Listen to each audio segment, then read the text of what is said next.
Welcome to the Raiders Daily Podcast. My name is Steven Michaels. Okay, well, we have not talked since the Raiders lost their playoff game against the Cincinnati Bengals. We had a COVID outbreak around here. Everyone's okay. I got COVID. My kids got COVID. It was crazy. So anyways, we're back. It is the first off-season show. We'll talk about the Bengals game for a few minutes, but there's no reason to harp on it. The season's over. I will say that, that game, the Raiders could have won that game. They really could have won that game, but too many penalties. I mean, wow. Every time you think, something good's happening, boom, you got a holding call or something stupid. I mean, this team with these penalties, it's just, they're the most dumbest penalties in the world, and all they do is hurt the team. If someone could just clean up that aspect of the Raiders, this team probably wouldn't be so terrible in the last decade. But they are just really good at committing penalties.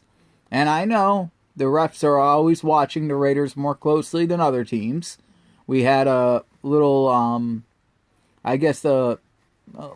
some controversy with the Bengals game with the whole whistle gate. That's what I call it.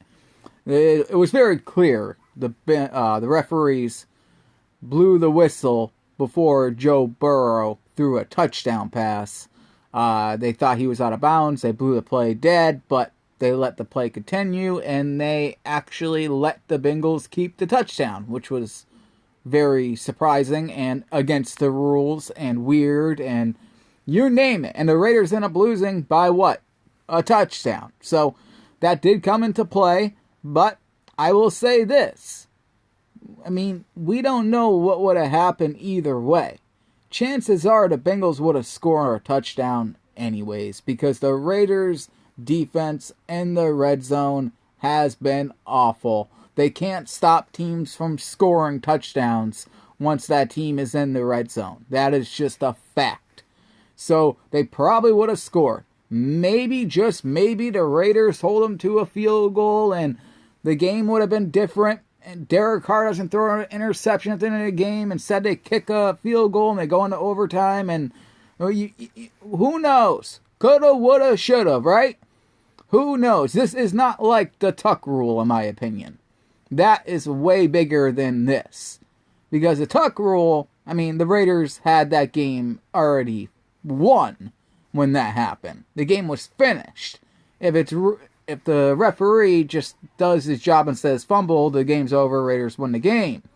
This, happened earlier in the game, so that's the only reason, in my opinion, this isn't as big of a deal as it probably should be. And plus, we all know the NFL is secretly happy the Raiders are no longer in the playoffs this season because they don't want to keep talking about this season for the Raiders. They don't want to mention the name John Gruden. They do not want to mention his name. And it's hard to tell the story of this season without saying his name. So this is NFL's dream to get them out of the playoffs. And they did just that. But like I said, the Raiders pretty much did it to themselves too. Derek Carr did not have to throw an interception at the end of the game. He for some reason, I don't know why. Communication is what the interim head coach, Richie Biscotta, said. The Raiders, they're marching down the field. There's like 40 seconds left. And they could have just easily, ran a play. They could have ran a play easily.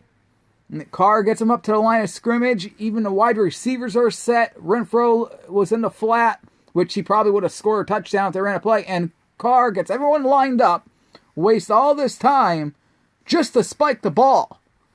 And they wasted a play. They took away a play when they had literally no time left. They needed all of those downs. They needed all 4 downs. Instead, you only get 3 because you just wasted one when you really didn't have to. You already had everyone lined up, and you had the Bengals on their heels. That's when you get Hunter Renfrow in the flat and you get a game, a touchdown to put them in overtime. But instead, he spiked the ball, and I don't know what. I mean, the receivers clearly did not know he was going to spike the ball because they were running routes when he spiked it. So it was very, very weird. They say it's communication. That's bad coaching, in my opinion. There should already be a play. In reality, guys, there should already be a play already called in Derek Carr's headset. He should already know the play that he is going to do. As a coach, you already have a play set up. You already know what you're going to do. If the previous play works, this is what we are going to do. That's how real coaches run a football game. Guys that know what they're doing. That's why, I know the players for the Raiders, they want Richie Biscotta to stay as the head coach. They're all lobbying for him. But let's be real here. And he's a great guy, and trust me, that was a sad press conference. His last presser. To me, it sounded like a goodbye, but, I mean, as of right now, it is 12 o'clock on Friday afternoon, January 21st. As of right now, Richie Biscotta has not been told that he will not be back yet. He had his interview yesterday with Mark Davis. There's reports from the NFL Network that it was an exit interview, like pretty much the Raiders are not keeping him. But I can tell you they didn't tell him yesterday, at least. Mark Davis did not tell him yesterday they were not keeping him. And the staff, Gus Bradley, Greg Olsen, they're all kind of just like sitting around in Vegas waiting to see what happens. They don't know what Mark Davis is going to do. Mark Davis has general manager interviews this week. Yesterday he had Champ Kelly. He was the Bears assistant director. And I believe, what's his name? Dave Ziegler is going to be interviewing for the GM job.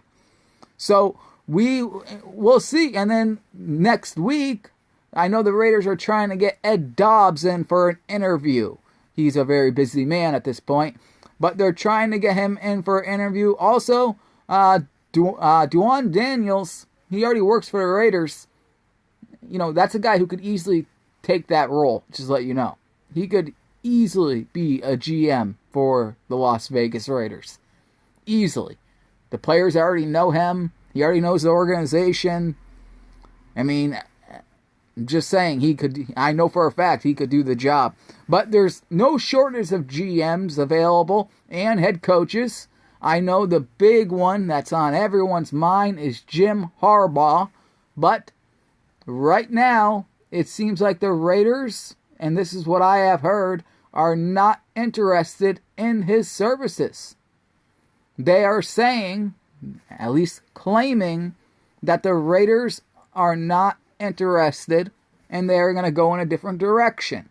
Now, I must say this. I do know that Mark Davis loves Jim Harbaugh. He loves this guy. He wanted to hire him badly in 2014. I don't think people understand how close they were to getting that done. Before Jack Del Rio got hired, whatever year that was, they were very close to getting Jim Harbaugh. I mean, Mark Davis was so close, and Michigan came in, offered him way more money, and he took the Michigan job. But it was close to happening, and Mark Davis, I know as well, told people during the Chargers week that he loves Jim Harbaugh, but we haven't had any talks, but I would love to talk to him. He told a few people this. But actions speak louder than words, and Mark Davis has yet to contact Jim Harbaugh. So what does that tell you? Maybe, just maybe, this is all the other side and the Raiders, because the Raiders do like Mark Davis loves when the Raiders get press. And this isn't like bad press or good press. It's just their name in the news. So he likes that because it's good for attention. And obviously the coach of Michigan's going to like it because that's going to force Michigan to pay him. So both are not publicly going to come out and say, no, it's not true. Plus, Mark Davis probably likes it because these people he'll be interviewing might believe those reports and think they have to put on even a better interview, maybe even deliver a better interview for Mark Davis. But first, he has to look at these GMs. The good thing about Mark Davis and meeting all these GMs, by the way, is, remember, Mark Davis is not a big football guy. He is definitely going to ask these GMs, if he has a list of coaches he wants or likes. He will ask every single one of these general managers their opinion on that coach. He'll probably ask their opinion on the current roster and the current staff and see what they have to say.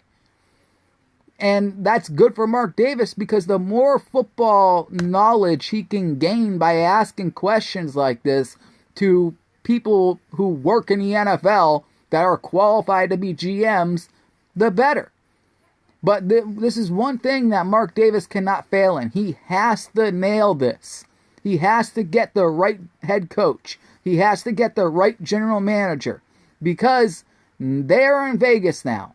They cannot tear it all down and rebuild and have, 4 years of losing while they're in Vegas. They can't do that. They were 10-7 this year. They weren't that great in Vegas. And they have to be careful that place does not become 100% opposing fan stadium. They got to make sure they keep at least 70%, 65 to 70% Raider fans in that building.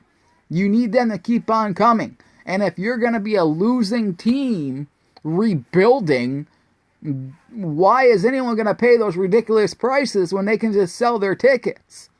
So Mark Davis really needs to hit this on the head. He needs to be accurate in this decision. Remember, he failed with Dennis Allen and Reggie McKenzie. He fired them. Then he went out and got Jack Del Rio. Jack Del Rio had one good season. Average Jack, one good season with the Raiders. Replaced him with his dream head coach, John Gruden, the madman, who took over pretty much everything. Then they hired a guy off of television, a draft expert, and Mike Mayock, and made him a general manager in the NFL. They took a guy off TV that just gives his opinion on draft selections, and often wrong, and made him the general manager. A very strange move. Didn't give him all the power. John Gruden was running the show, but still, he had input. Still, he had scouts that would bring him, a list of 5 players, and they would give it to Gruden. He would still try to sell Gruden on players, and that worked in a few, with a few players. And his best draft pretty much came when he became the general manager, and John Gruden had a lot to do with that draft. But early on, Clinton Farrell, a bust, obviously. But, you got Max Crosby out of that draft. You got Hunter Renfrow out of that draft. You got a few guys that are unknowns. Jonathan Abram. We can't really say this guy's going to be, some kind of Raider legend at this point. He hasn't been really that awesome. He's been average at best. So there's a lot of young. Then you got like Amik Robertson. I don't think he'll even be on the team next season. So that's a waste. You do got Foster Monroe. I think that guy could be a really good tight end. If the Raiders could just teach him more and more how to be a receiving tight end. He already knows how to block. Teach him how to be a better route runner, to get open. I think he can be pretty good. I think he can be a really good tight end. I know he's dropped some passes. I get it. But so has Darren Waller. If anything, Darren Waller, he's been hurt all season long. He took a step back this season. Foster Monroe in that one game, I believe it was against the Broncos. I don't remember. But, Darren Waller wasn't there, and Foster Monroe looked like a star.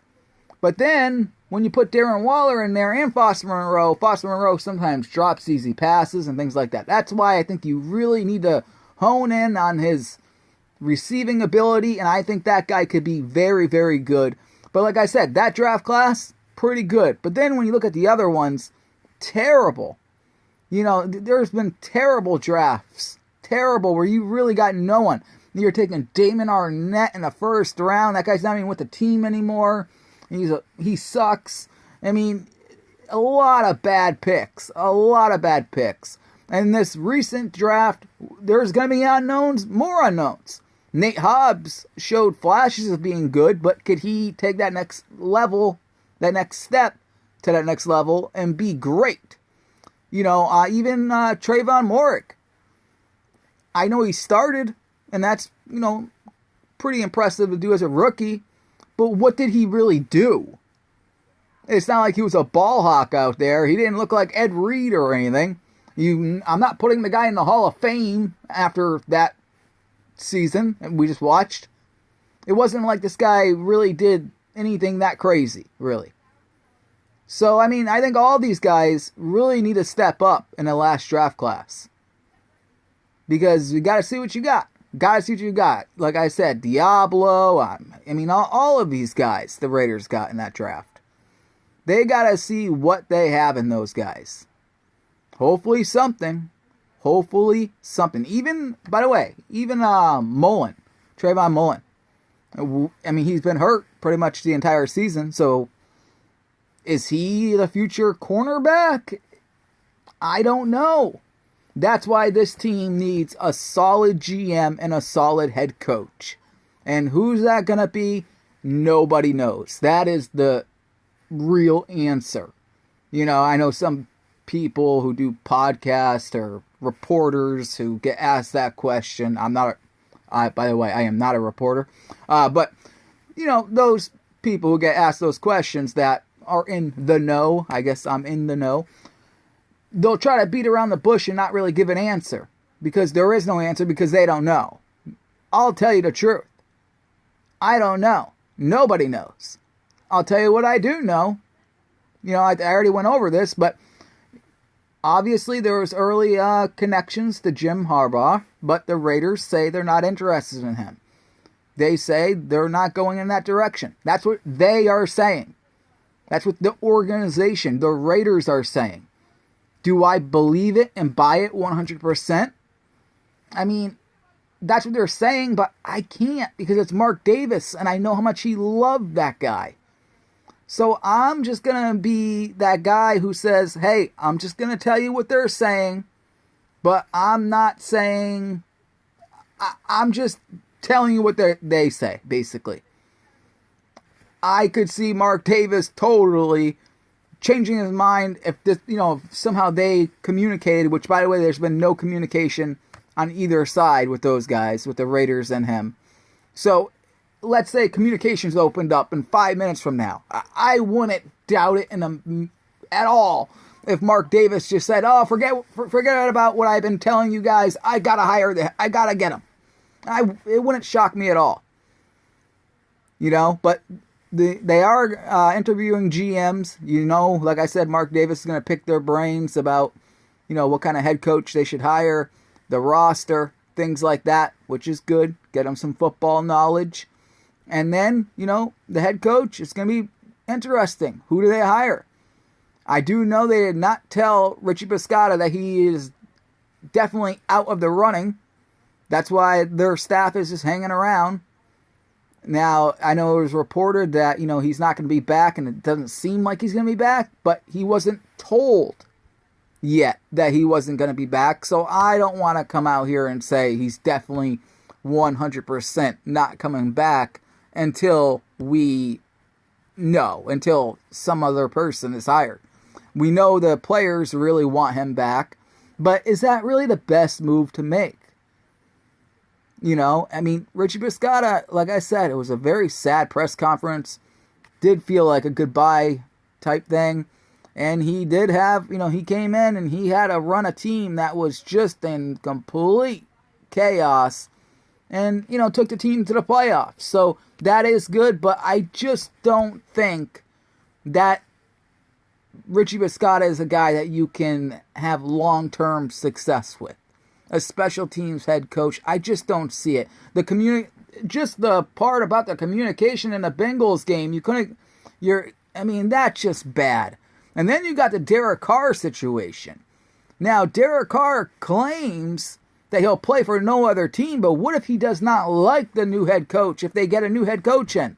Let's say Mark Davis hires, I don't know, we'll just say anyone, okay? Dave Ziegler, who's interviewing today, and Josh McDaniels, okay? Let's say that's who he hires. I'm not saying that's who he's hiring. I'm just saying let's play that game.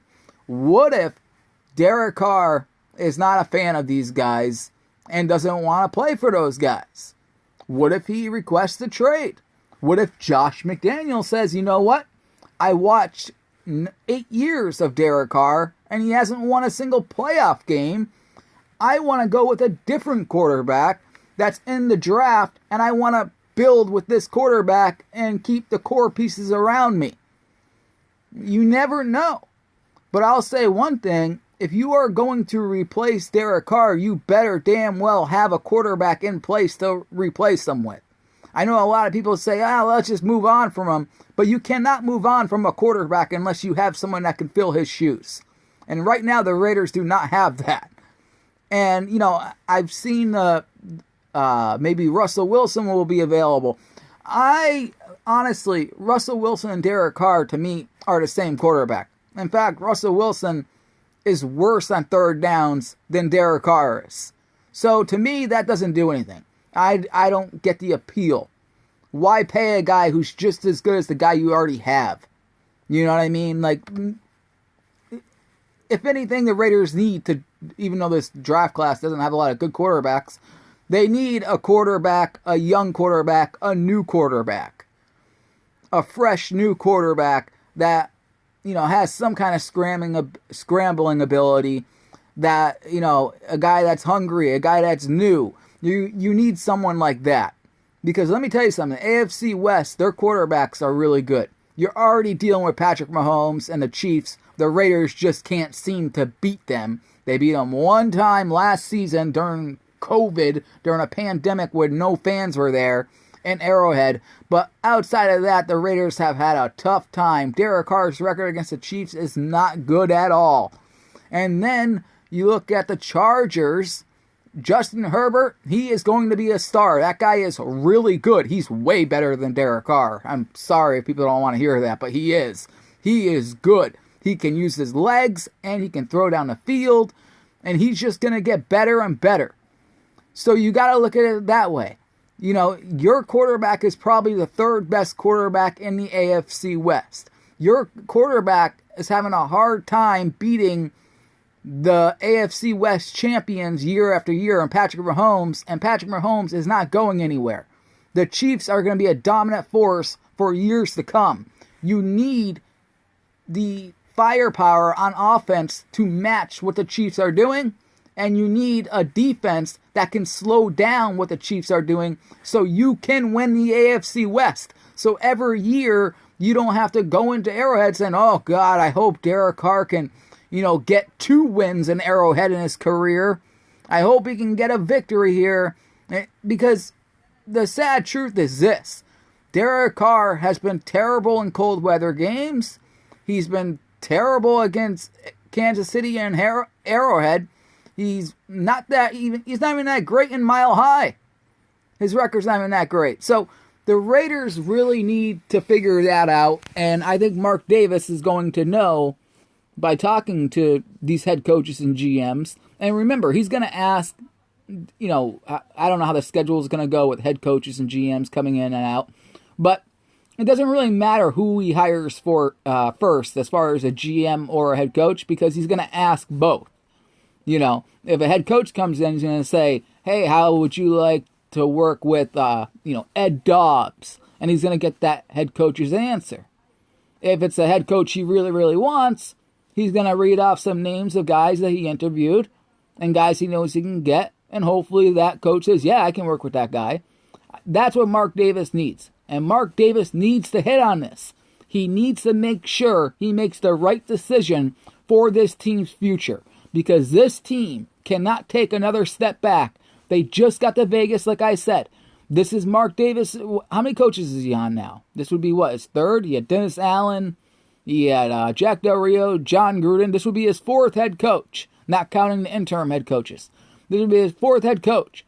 He's got to figure it out.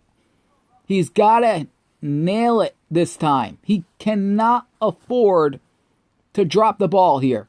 He needs to get something stable going on there. That's why, when I heard the Raiders were not going to go after Jim Harbaugh, I was kind of, I like him, and I think he's a good coach, but he's kind of like a Gruden. He can burn you out, But the guy's always had a winning record in the NFL. So, I'm completely for that. I really am. Do I like that he would have probably more control than the GM? No. But he's a winner. And that's what the Raiders are going to need to do.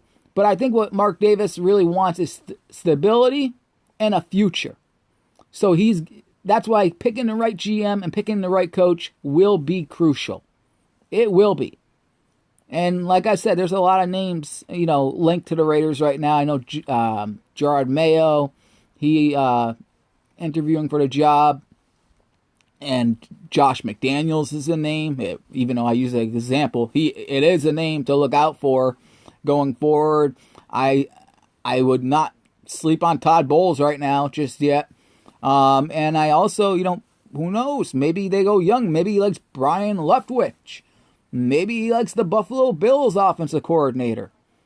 But, he's just not talking to him right now because that guy's in the playoffs. That very well could be the reason why some of these interviews are not scheduled yet, because the guys he likes are in the playoffs, and he wants to wait for them to be done in the playoffs. But time is running out. You need to get your staff, your front office together. You need to get everything together because, the draft is in April. You still have scouts, so you can use those guys for the pro day. The guys that you have, but they have no one to report to. Unless they hire a general manager really fast. I mean, they're going to have a general manager before then anyways. But a general manager, a new GM, usually likes to bring in some of his own scouts. So that's going to be another interesting thing. Who the Raiders keep and things like that. Do they keep all their scouts currently? I doubt it. They're going to let a few go, especially the guys that Mayock brought in. I would assume. But I don't know. That's the thing with this team. The only one that really knows is Mark Davis. And I'm sure Marcel Reese knows a little bit because that's his advisor. But that's pretty much the only guy who knows what he is going to do. This is really different now. It's not easy to get information right now out of the Raiders. So we will see. It's going to be a huge, huge decision. And hopefully, like I said, it is the correct decision. Now, I thought going into this season, once John Gruden resigned, there was no doubt in my mind at that time that the Raiders were going to hire a minority head coach because of the optics. And it's logical. Mark Davis was very, very offended that people were calling his organization a racist organization when we all know the Raiders are the least racist organization in the NFL. So I know he was pissed about that. I know that for a fact. So I just thought, obviously he's going to hire a black head coach to show the world, hey, screw you guys, basically like, how dare you guys even say that to me? Look, I just hired a black, even though they're the first team to hire a black head coach. It's insane that anyone would label that team a racist. Out of all the owners in the NFL, Mark Davis is I can guarantee you, Mark Davis is probably the only non-racist owner in the NFL. Come on. Let's not kid ourselves here. But anyways, we'll see what's going to happen. Like I said, there's GMs interviewing yesterday. We got one coming in today. We'll have some more coming in this week. And then the coaches will come in. It does not matter which way Davis goes, coach first or GM first. Because, like I said, he's obviously going to ask the head coach what he thinks about the GM that he wants to pick. And he's obviously going to ask the GM what he thinks about the head coach he wants to pick. And what if the GM says, hey, I think you should bring back Richie Biscotta? Maybe that's why Mark Davis has not told Richie Biscotta just yet that, he's not coming back, because he wants to wait and get everyone's opinion before he makes that move. We all know the players want Richie back. We all know that. I don't think it will be good for the long term, the future of this team. I just don't know, man. That's really rolling the dice. But if you do it for a year and it doesn't work out, then you go get a different head coach, but then you're hiring another head coach, just to appease some players on your team, when reality, this is a business. They brought in a new head coach and a new GM. The players would just get on board eventually. You know what I mean? You can't be handcuffed to what the players want, because you need to win a Super Bowl. You need to put the best quality head coach in your mind, in the world, to lead your team. So you got to put personal feelings aside when it comes to things like this. And Mark Davis usually is not good at that, as you know. This guy can't even make he can't even talk to the press when he has to address the media about some, scandal with John Gruden. He had Mike Mayock do it. He had Mike Mayock act like a GM. How crazy is that? The one thing Mike Mayock did was pretty much be a PR person for Mark Davis, so Mark Davis wouldn't have to go out there because he was so embarrassed. That's pretty much the reason why Mayock did it, because Mark just couldn't do it. He was so embarrassed by it and so mad about it, he was scared he was going to say something stupid and get himself in more trouble. But we shall see. It's going to be big, guys. Next week we'll do another show and we'll see. Maybe we'll have a new GM and a new head coach. I'm not making any prediction who it's going to be. I'm just giving you guys the facts of what I know. And they are facts, by the way. I'm not the only one that's saying it. It's all over Twitter about the Jim Harbaugh stuff. So it seems like they're not going to go in that direction. It seems like both of them are using each other. And if that's the case, then Mark better hire the right guy and the right GM. He can't fail here. And I don't think you need to rebuild everything. Like I said, you have a lot of good players in place. You have Max Crosby still. You have Yannick Ngakoue. You have Hunter Renfrow. You have like players in place. You do not need to tear that whole thing down and restart up again. You do not need a complete rebuild. First of all, the Raiders can't do that. They need to build on what they have. And maybe, just maybe, the only way they can do that is if they bring back Richie Biscotta, because that's the only way you're going to be able to, keep everyone happy.